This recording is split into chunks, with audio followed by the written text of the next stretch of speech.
अपने यहाँ जब काफ़ी सारे लोगों को खुश करना होता है तो फिर प्रसाद बांट दिया जाता है। इस बार योगी सरकार ने भी अपने मंत्रियों को खुश करने के लिए काफ़ी बड़ी संख्या में प्रमुख सचिवों के तबादले किए हैं। जो मंत्री अपने अपने प्रमुख सचिवों से असहज थे, नाराज थे, दुखी थे, परेशान थे, उन सबको प्रसाद बांटा गया।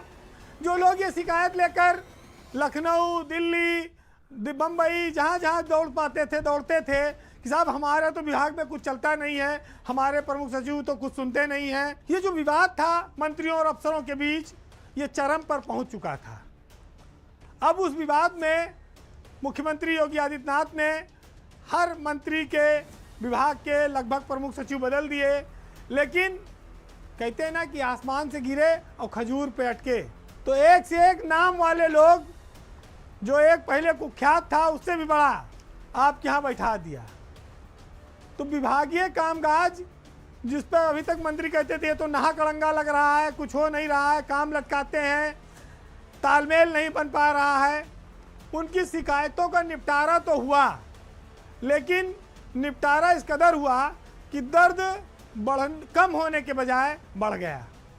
यानी कि डॉक्टर ने ऐसी दवा दे दी कि भाई आपको थोड़ी बहुत लगेगा कि राहत हो रही है, लेकिन थोड़े दिन बाद वो तकलीफ और बड़ी नज़र आएगी। यूपी सरकार में जो अभी बीते दिनों एक बहुत बड़ा प्रशासनिक फेरबदल हुआ है, अगर आप देखें तो दयाशंकर मिश्रा दयालु के यहाँ से प्रमुख सचिव बीना कुमारी मीना को हटाया गया है, वो आयुष विभाग में थी। दयाशंकर सिंह जो परिवहन मंत्री हैं, जेपीएस राठौर जो सहकारिता मंत्री हैं, इन सब के विभाग के अफसरों को हटाया गया है। नरेंद्र भूषण जो अभी तक पंचायती राज में थे, ओम प्रकाश राजभर जिनकी कई बार शिकायतें लेकर जा चुके थे, उनको हटा दिया गया है। उनकी जगह पर अनिल कुमार को पंचायती राज विभाग का चार्ज दिया गया है। संजय कुमार किसी मंत्री या उसकी शिकायत से नहीं हटे हैं, सरकार की नाराजगी को लगातार वो झेल रहे हैं। वो पीसीएफ के एमडी थे, सचिव रैंक के अफसर हैं, वैसे भी डाउनग्रेड पद पर थे, लेकिन वहाँ भी अब वो नहीं रहने पाए। उनको एक महत्वहीन जगह सार्वजनिक उद्यम विभाग का डीजी बनाकर भेजा गया है। सीबी सिंह जो ट्रांसपोर्ट कमिश्नर थे, उनको अब माध्यमिक विभाग का सचिव बनाया गया है।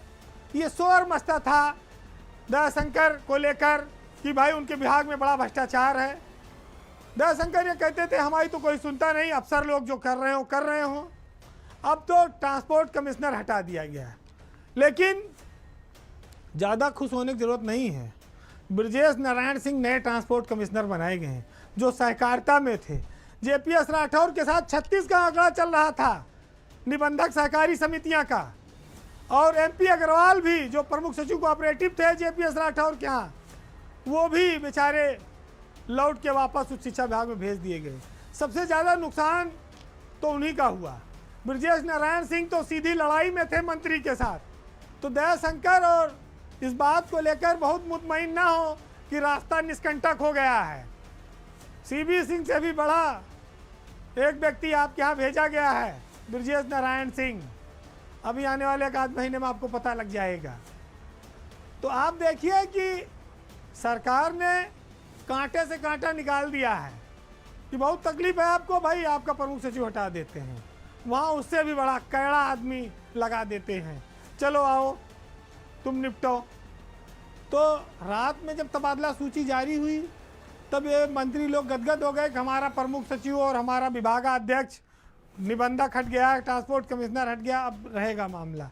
लेकिन जब उनकी जगह नई तैनाती हुई तब लोगों को समझ में आया कि ये तो और नई मुसीबत आई गई।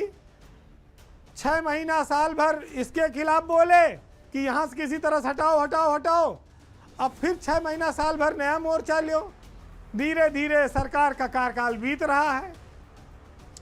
तो पूरा टाइम जब लड़ाई में चला जाएगा तो मज़ा कब लेंगे, आनंद कब आएगा।